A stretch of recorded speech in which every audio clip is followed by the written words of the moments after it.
जो स्थिति है नीतीश जी को तो आप सहर्ष स्वीकार करके तेजस्वी जी को और आदरणीय मुकेश सहनी जी को सौंप देना चाहिए कि भाई आप लोग संभालिए।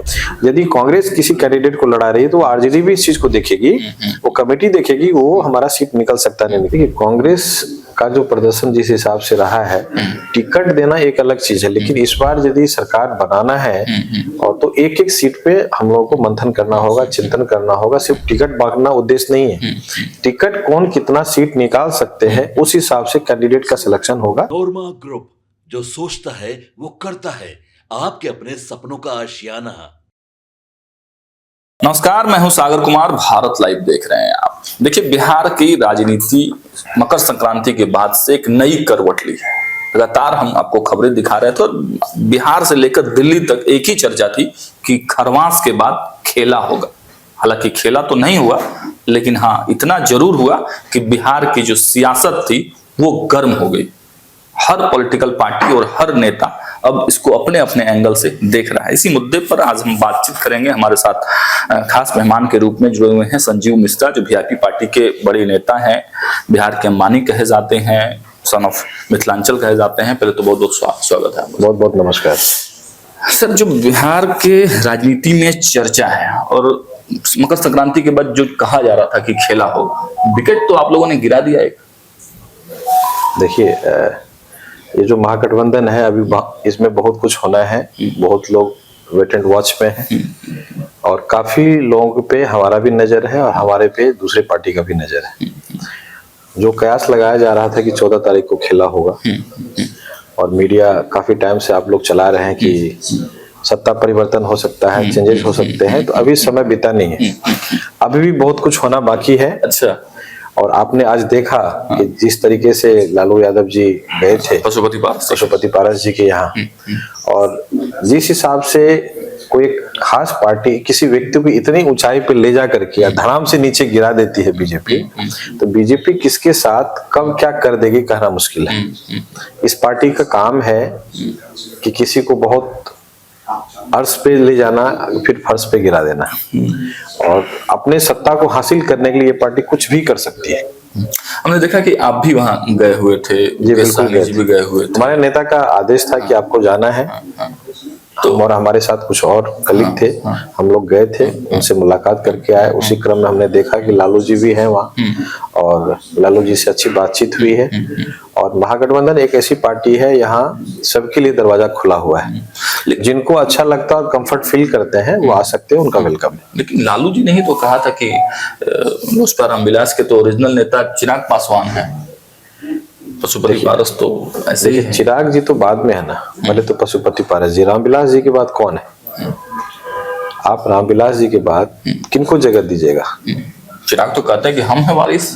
नहीं, वारिस काम किया, आप बेटे हैं ना। पहले आपसे ऊपर वाले जो लोग हैं, जिनको वो उत्तराधिकारी सौंप के गए हैं, और उनकी जो अभी है, जब तक उनके भाई पशुपति पारस जी है तब तक तो जिम्मेदारी घर के गार्जियन के रूप में वही है, और उन्हीं को पार्टी मान के चल रही थी। ठीक है, चिराग जी है, उनके बेटे हैं, उनको उत्तराधिकारी उन्होंने दे दिया और पेपर पे उतार दिया, और पार्टी भी अलग होगी, क्योंकि ओरिजिनल पार्टी अभी भी रामविलास जी की, पशुपति पारस जी का है। गठबंधन करेंगे आप लोग? ये तो देखिए बड़े नेता की बात है, वो लोग गए हैं तो कुछ न कुछ मीनिंग और मतलब जरूर होगा। ऐसे लालू जी कहीं नहीं जाते हैं, आप शुरू से देख लिए होंगे कि लालू जी जब कहीं जाते हैं तो कुछ न कुछ वो खेला करके आते हैं। तो उनकी बातचीत हुई होगी और अभी जो कयास लगाया जा रहा है कि उनकी आने की संभावना महागठबंधन में बन। सीटें देंगे आप लोग मतलब? बिल्कुल। यदि तो मैं तो आपको बताया कि यदि लालू जी गए हैं तो कुछ न कुछ उसका मीनिंग मतलब है। ऐसे लालू जी अपना समय कहीं खराब नहीं करते। कांग्रेस को सीटें नहीं दे रहे हैं आप लोग, पशुपति पारस जी को ला रहे हैं। देखिए कांग्रेस का जो प्रदर्शन जिस हिसाब से रहा है, टिकट देना एक अलग चीज है, लेकिन इस बार यदि सरकार बनाना है और तो एक एक सीट पे हम लोगों को मंथन करना होगा, चिंतन करना होगा। सिर्फ टिकट बांटना उद्देश्य नहीं है, टिकट कौन कितना सीट निकाल सकते हैं उस हिसाब से कैंडिडेट का सिलेक्शन होगा। ऐसा नहीं कि आरजेडी को जो मन हुआ अपना कैंडिडेट दिए, वीआईपी को जो मन हुआ अपना कैंडिडेट दे दिए, माले को अपना दे दिया, ऐसा कुछ नहीं होगा। आज तक तो आरजेडी ऐसे ही करते आई है। नहीं, अभी मैं बताऊं इस बार क्या है कि जो सिंबल उन्हीं को दिया जाएगा, उसी कैंडिडेट को दिया जाएगा जो सीट निकाल सकते हैं। मोरलेस सभी पार्टी का यही कहना है कि सिर्फ टिकट ले लेना प्राथमिकता नहीं है, प्राथमिकता यह है कि उस सीट को हम कैसे निकालेंगे। तो एक एक सीट पे सभी अभी कोऑर्डिनेशन कमेटी बनेगी, सभी लोग अभी 14 तारीख का इंतजार था, 14 तारीख बीत गया है, अभी बैठक होगी और बैठक महागठबंधन का, और बैठक में फिर निर्णय लिया जाएगा कि किसको कितना सीट पे लड़ा, क्योंकि सामने दिल्ली का चुनाव है। दिल्ली का चुनाव जैसे खत्म होगा सभी लोग मिल करके और इसी पे लगेंगे और किसको कौन सा सीट टिकट लगाना देना है, किस सिंबल पे लड़ाना है और किस नेता को लड़ाना है। यदि आरजेडी किसी कैंडिडेट को देगी तो दूसरे दल के भी लोग उसमें ये देखेंगे कि हाँ वो टिकट निकालेगा, सीट निकालेगा या नहीं निकालेगा।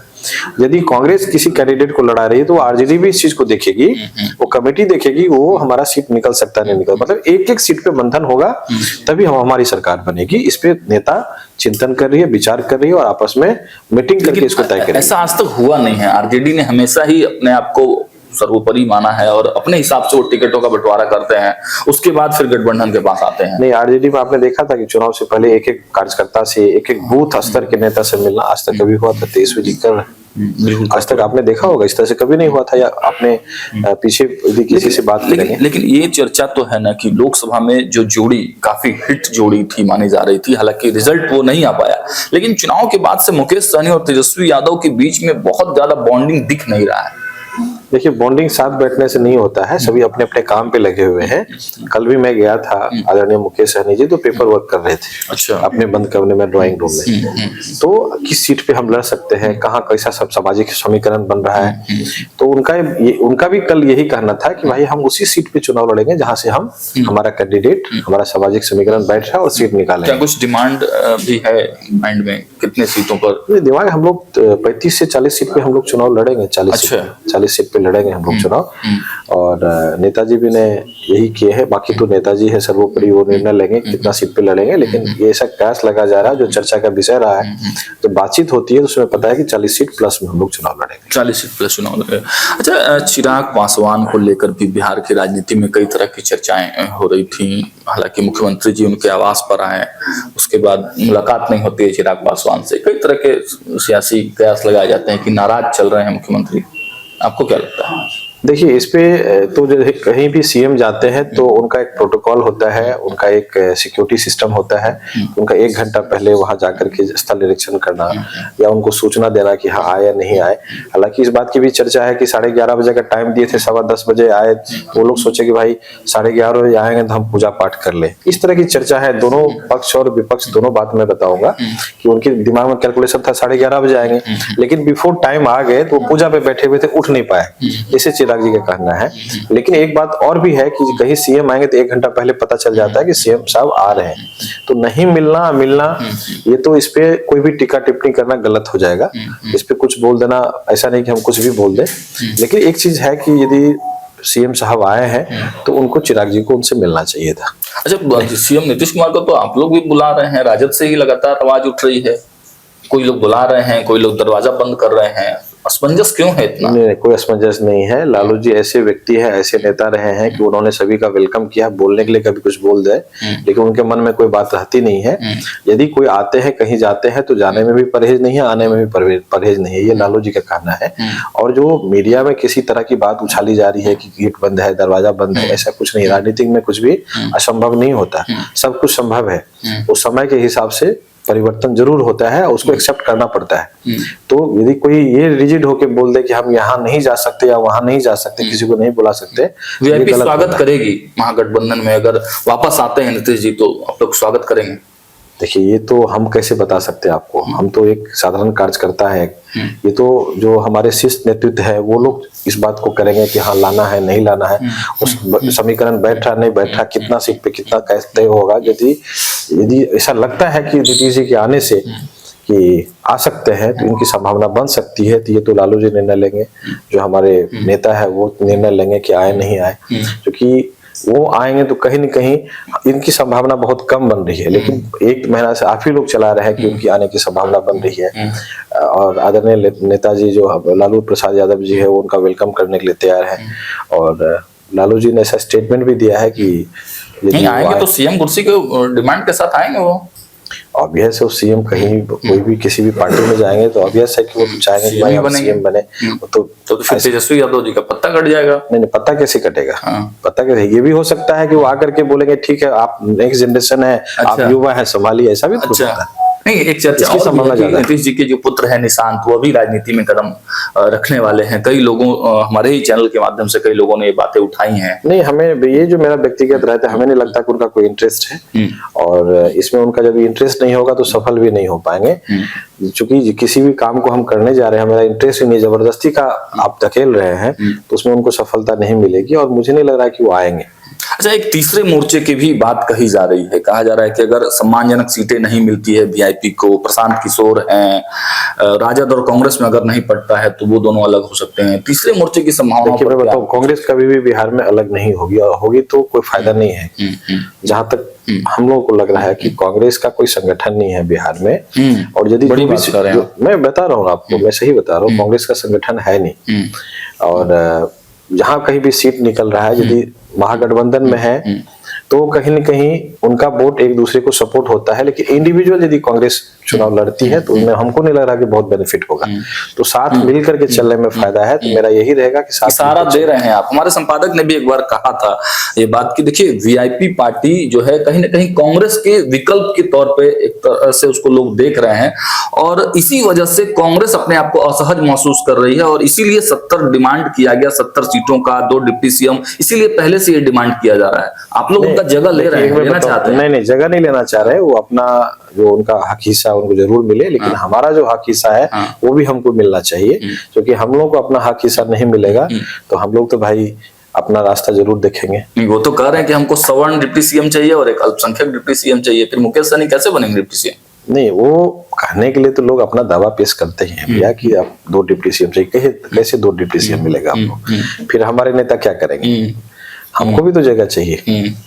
यदि हम आपके साथ हैं और हर तरीके से है, 10% 12% वोट है हमारा, और जिस हिसाब से हमारे ब्राह्मण समाज का आपके साथ भी बहुत सारे, जिस हिसाब से हम लोग काम कर रहे हैं, संगठन का विस्तार कर रहे हैं, पार्टी में लोगों को ऐड कर रहे हैं, तो कहीं न कहीं तो हमारा और वोट बैंक बढ़ रहा है, और हम लोग एक बूथ स्तर पे अपने कमेटी को तैयार कर रहे हैं, संगठन को तैयार कर रहे हैं, और बहुत एग्रेसिव होकर के इस बार हम लोग चुनाव। तेजस्वी जी से बात हो गई है, सीएम बनेंगे तो डिप्टी सीएम बनाएंगे मुकेश सहनी? बिल्कुल बनाएंगे, पहले ही बात हो चुकी है, लोकसभा चुनाव से पहले और लोकसभा चुनाव के बाद। पहले भी वो बोल चुके हैं एक बार, लेकिन उनके सामने वो उसके मन से बोले हैं, और एक बार नहीं बोले, इस बात को कम से कम हर सभा में बोले हैं कि एक भाई सीएम बनेंगे, दूसरा भाई डिप्टी सीएम बनेंगे। घोषणा हो गई है ऑलरेडी, घोषणा और मन से घोषणा हुआ है, और एक बार नहीं हुआ, बार-बार हुआ है। विश्वास है इस बार बिल्कुल।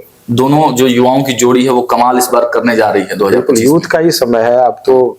जो स्थिति है, नीतीश जी को तो अब शहर स्वीकार करके तेजस्वी जी को और आदरणीय मुकेश सहनी जी को सौंप देना चाहिए, भाई आप लोग संभालिए अब, और हमको रिटायरमेंट दीजिए। लेकिन एक दो सवाल और हम लोग इसमें ले लेते हैं। देखिए, एनडीए काफी मजबूत दिख रही है, जिस प्रकार से एनडीए के तमाम नेता बयान दे रहे हैं। आप देखिए, उनकी कार्यकर्ता समाज यात्रा भी हो रही है जिलों में। एक तरह से जो तमाम 5 दल है वो पूरा एकजुट है, लेकिन उसके इधर देखिए आपके तरफ उतनी एकजुटता, उतना मतलब संगठन, वो एक्सपोज कर रहे हैं कि हम एकजुट हैं। एक्सपोज कर रहे हैं, मीडिया में दिखा रहे हैं। जो कमजोर होता है एक्सप्लोर करता है, अच्छा, बताता है चीजों को। लेकिन हम लोग साइलेंटली अपना काम कर रहे हैं। 2025 में आप देख लीजिएगा, हमारी अपनी एक मजबूती के साथ स्थिति होगी और हम लोग मजबूत बनकर अपनी सरकार को बनाएंगे। चलिए, एक अंतिम सवाल, आपका जो क्षेत्र है छातापुर, वहां पर आपके बारे में भी हम लोग देख रहे हैं, लगातार आप क्षेत्र में लगातार काम कर रहे हैं, संगठन का विस्तार कर रहे हैं, बड़ी तैयारी में आप हैं। लेकिन आपके ही प्रतिद्वंदी हैं नीरज सिंह बबलू, बिहार सरकार के मंत्री हैं। उन्होंने एक ताजा बयान दिया है। उन्होंने कहा है कि राजद में गुंडे भरे हुए हैं, सबका इनकाउंटर कर देना चाहिए। कैसे देखते हैं इस भाई? अपने यदि हम कुछ बोल रहे हैं तो पहले अपने गिरेबान में झांक के देखना चाहिए कि हम क्या है। यदि हम कोई स्टेटमेंट दे रहे हैं मीडिया में आकर के, तो आप अपने आप को पहले देख लीजिए, आप कितने दूध के धुले हुए हैं, फिर आप दूसरे के ऊपर अंगुली उठाइएगा। आप अपने गूगल करके देख लीजिए, आप लॉ ऐप में जाके देख लीजिए, आपने जो अपना एफिडेविट दिया है उसको जाके देख लीजिए, आपके ऊपर कितने केसेस है पहले उसको जाके देख लीजिए। चाहे लूट का हो, कैश वैन लूटने का हो, अपहरण हो, धमकाने का केस हो, हत्या का केस हो, पहले आप देख लीजिए, फिर दूसरे के ऊपर अंगुली उठाइएगा। छतरपुर में टक्कर इस बार होगी, एकदम होगा, और परिवर्तन होगा। परिवर्तन होगा, बिल्कुल होगा। चलिए, तो देखा आपने, ये थे हमारे साथ संजीव मिश्रा। इन्होंने कई राजनीतिक मुद्दों पर अपनी बातें स्पष्ट की हैं, लेकिन लास्ट में जो इन्होंने बताया कि छतरपुर इस बार बदलाव होगा और बड़े संकल्प के साथ छतरपुर के लोग जो हैं इस बार बदलाव की तैयारी में लगे हुए हैं। फिलहाल इस वीडियो में इतना ही। देखते रहिए बात लाइव। बहुत बहुत धन्यवाद। आपके सपनों को हमने सजाया है, ई होम्स पैनोरमा को हमने बनाया है। ई होम्स मेरा एक सपना था जिस पे मैं पिछले 4 साल से काम कर रहा था। हमने जो बनाया है वो सबने है माना। ई होम्स पैनोरमा में हो आपका भी आशियाना। और फाइनली हमने 2021 में इस प्रोजेक्ट को लॉन्च किया। बहुत लोग अप्रिशिएट कर रहे हैं कि पूर्णिया जैसे शहर में, बिहार के, एक तो बिहार की बात करें उसमें भी पूर्णिया जैसे छोटे जगह में इस तरह का लाइफस्टाइल देना, ये सुन के हम लोगों को बहुत अच्छा लगता है। ई होम्स में हमने कुछ और भी किया है, जैसे हम जिस जगह में रह रहे हैं हमारे फैमिली सिक्योर हो, उनको सिक्योरिटी का ध्यान में रखा है। आपकी सुविधा और सुरक्षा आपके लिए खास है, ये आपका विश्वास है। इसमें आर्टिफिशियल इंटेलिजेंस का 7 लेयर सिक्योरिटी का हमने इस्तेमाल किया है। लस ग्रीन कैंपस को बनाया है। यदि हमारा बाउंड्री वाल है तो वो वर्टिकल गार्डन है। ये जितनी भी फैसिलिटी होता है एक इंटरनेशनल टाउनशिप में, ई होम्स है, ये हम लोग विश्वास नहीं कर पा रहे हैं। जो भी हमारे मित्र दोस्त या जो भी हमारे बाहर के बाहर आते हैं तो हम लोगों को बहुत अच्छा सुनने को मिलता है और बहुत अच्छा क्रेडिट मिल रहा है। वो सारा हमने सिर्फ एक बिल्डिंग नहीं बनाया, हमें एक बहुत अच्छा लाइफस्टाइल दिया ई होम्स में, और मेरा एक सपना था जिसको मैं आज फुलफिल होते हुए देख पा रहा हूँ। ये आपका आवास है। ई होम्स पैनोरमा में अब आपका निवास है। E Homes Panorama, luxurious lifestyle redefined. Panorama group, जो सोचता है वो करता है। अगर ये वीडियो पसंद आई और वह बिहार के राजनीति और बिहारियत से सरोकार रखेनी तो सब्सक्राइब बटन दबा के चैनल के सब्सक्राइब कर ली। ओजे एगो घंटी बा, ओकरा बटन दबा देला से कुल सटीक और मारक खबर रुआ मुफ्त में मिल जाई। अगर रुआ पत्रकारिता के हमनी के नया प्रयोग में सहयोग कर चाहतानी तो ज्वाइन बटन दबा दी। पेटीएम नंबर नोट कर ली 9386816700।